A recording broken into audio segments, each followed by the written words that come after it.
Welcome to this beginner jazz piano lesson. We're going to take the jazz standard tenderly, and I'm going to show you how to transform basic seventh chords into sophisticated two-handed spread voicings. First of all, let's play through with just the seventh chords in our left hand. So we have one bar of E flat major 7. Here's an E flat major 7 chord, root 3, 5, 7. We then have one bar of A flat 7. So A flat 7 means a dominant 7. So here's our chord, root 3, 5, 7. Moving on, we have E flat minor 7. So here's an E flat minor 7 chord. Remember, the only difference between the major 7 and the minor 7 is the 3rd and 7th are flattened. And then we go back to A flat 7. So just to play those 4 bars, 2, 3, 4, 2, 3, 4, 1, 2, 3, 4, 1, 2, 3, 4. And then moving into bar 5, we have an F minor 7. So here's F minor 7, root 3, 5, and 7. We then move to a D flat 7, so we could play that here.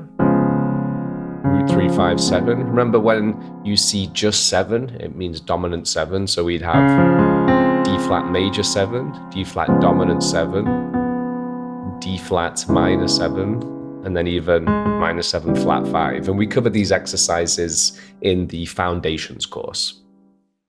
So the second line is F minor 7 to a D flat 7, and then back to E flat major.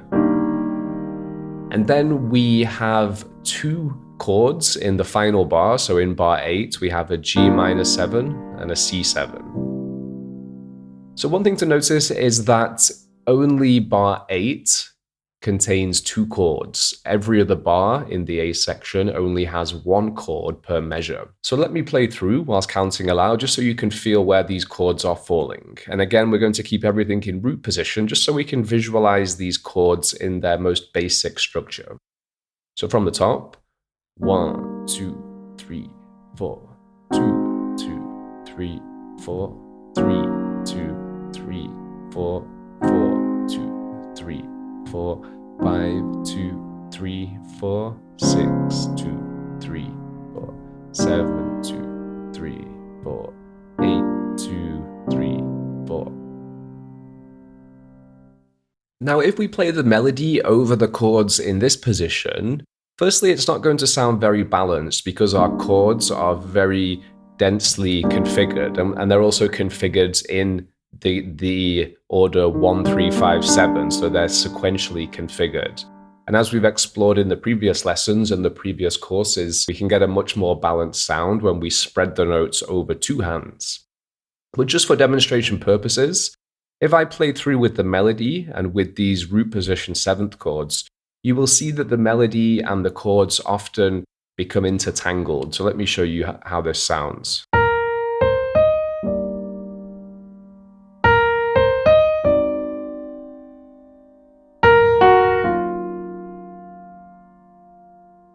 So here's an example. So the chords coming all the way over my melody. Then moving on to the second line.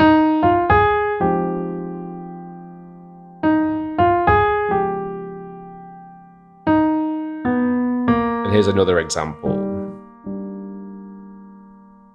So to get around this problem and to create a more sophisticated sounding arrangement, we create two-handed spread voicings. So let's work through each chord individually. Let's go to the first chord.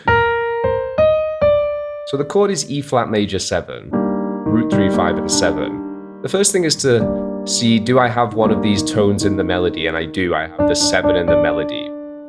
So that means I just need to play the 3 with my right hand, and then I could play the root and 5 like this. So there I've taken that chord, and I've spread it over 2 hands. And I've also kept the melody notes here. So we could double that as well. But for now, let's just see how this basic voicing sounds. This sounds okay. One thing I would do is move this down 1 octave and maybe thicken this out a little. So here I'm playing 2 7s and also the 5 as well. So I'm not adding any additional notes apart from what's in our basic 7th chord, but listen to the difference. Or. So one of the other benefits of this approach is that we can roll the notes, so we don't have to play everything simultaneously.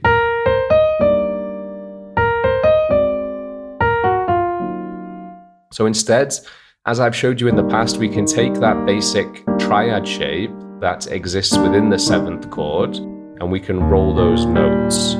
So then I'm also thinking in my left hand that, you know, I can play 2 7s, the 5, so now we have. And for me, that's really nice. Remember that it's very difficult to hit these notes all together, so we have to pivot. We have to play the bottom notes, index finger, and I put the pedal down here. Notice the pedal's down, so I can lift up.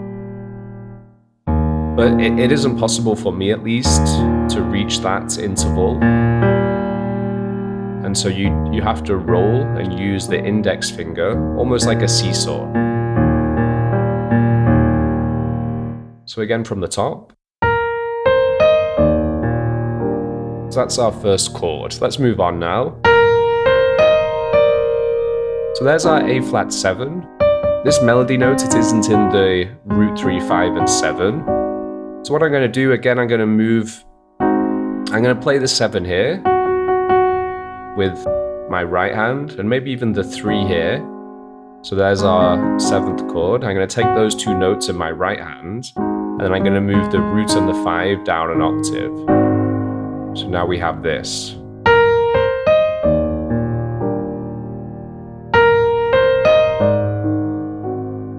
That sounds okay. One thing that I would do in this situation is experiment with the 7. So what if I put that into my left hand?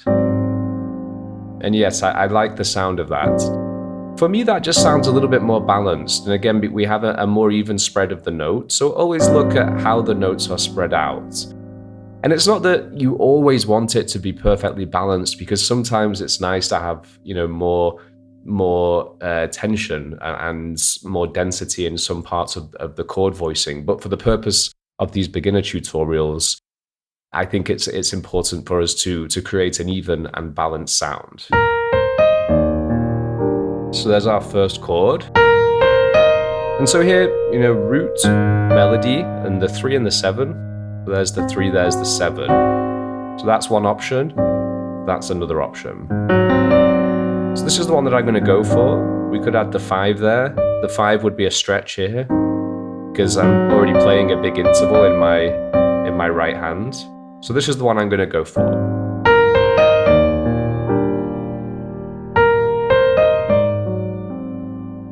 And then we have an E flat minor 7 chord. So there's our basic chord, root 3, 5, 7, and the melody.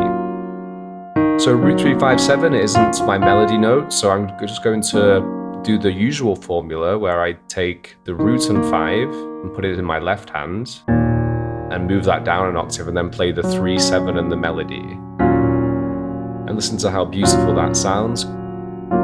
So we've taken this closed position voicing and added lots more space and depth into the chord. So from the top.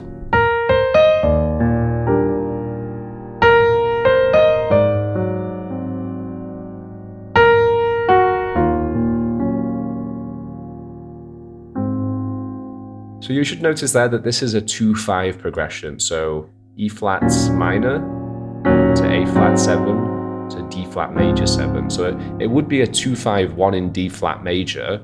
When we play jazz standards, it's very common to have incomplete 2-5-1. So in this case, it's just the 2, the 5, and then we move to F minor on the next line, and we'll get there in a second. So remember that in any 2-5 or 2-5-1, the 7th falls by a half step. And listen to how smooth that is compared to,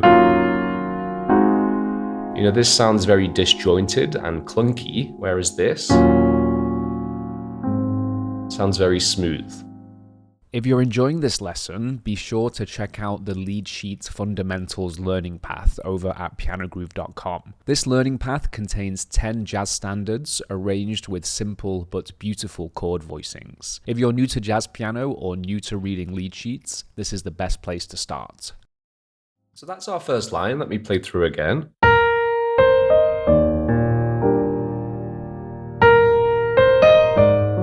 So you'll notice I'm playing what's called rubato, so I'm pulling and pushing on the time. You know, I'm trying to keep a very lyrical style.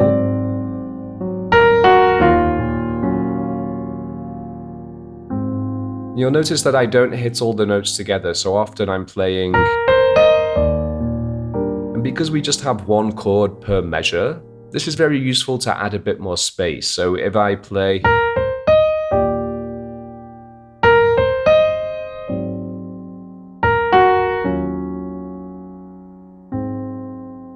if you compare that to staggering the notes a little,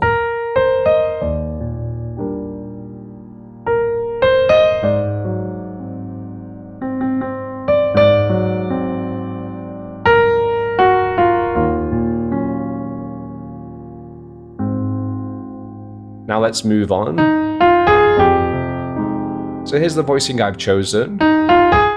So melody, root, and then the 3 and 7 of F minor 7, that's the 3, that's the 7, so we could play this or this. That's our two options. For me, that sounds a little deep. And often it's this voicing that we keep coming across, where we take the root and 5 into our left hand. So, and then to a D flat 7. Now this sounds okay. One thing that's interesting, when you play these voicings in the left hand, roots 3 and 7, if you take the 5 out, you know, it can sound quite nice. To make this better, in my opinion, you want to take the root and 5th, and we'll move that into the left hands, and then play the 3 and 7 in the right hand. And you know, this gives us that very deep sound that we're looking for instead of this we now have. So those two bars 5 and 6.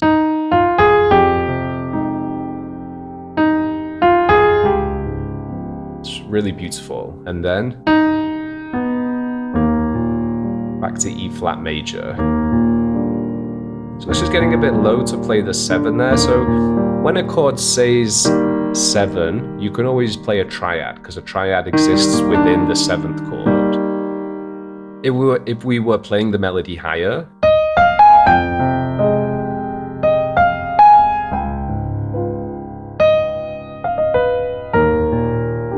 then we could add the 7 in there. But when we're playing the melody down here, which I'm showing you for this basic version, we can just finish on the triad. So then this melody note is tied, so we have G minor 7 to root 7 and 3 to a C7. This is 2-5, so it would be a 2-5 in F major, but we don't go to F major, we go somewhere else.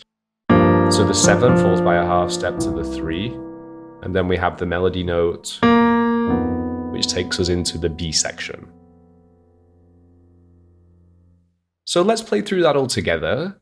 Remember to take your time with this and to very clearly visualize the 3rds and 7ths. You have a lot of space in this song, so you don't need to rush it. Remember to make the melody as lyrical as possible. So listen to some versions of this song as well, listen to some vocal versions, and really enjoy the space that this song provides.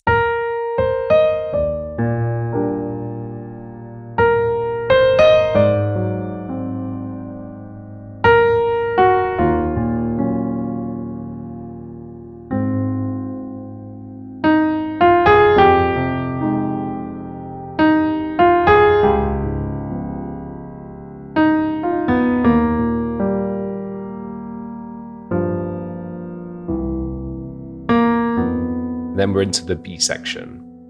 So this song sounds very beautiful even with these simple voicings, and there's many ways that we can embellish these chords and dress them up, and we look at this in the upcoming courses, just to give you a little taster of how that could sound. Some arpeggios, inner voices, a little bit of a thicker voicing.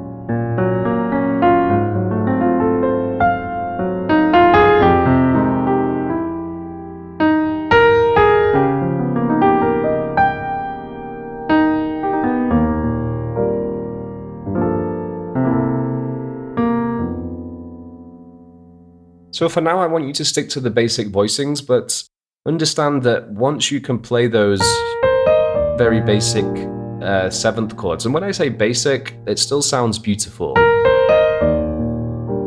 and you just really get to know the song, and this is the most important aspect. You know, we don't have to play advanced for it to sound beautiful.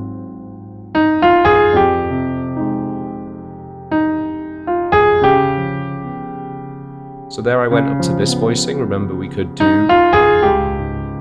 So there's more than one option of what can sound good or will sound good. And of course, as well, that's subjective. So you might prefer this, whereas I might prefer this, and that's totally fine.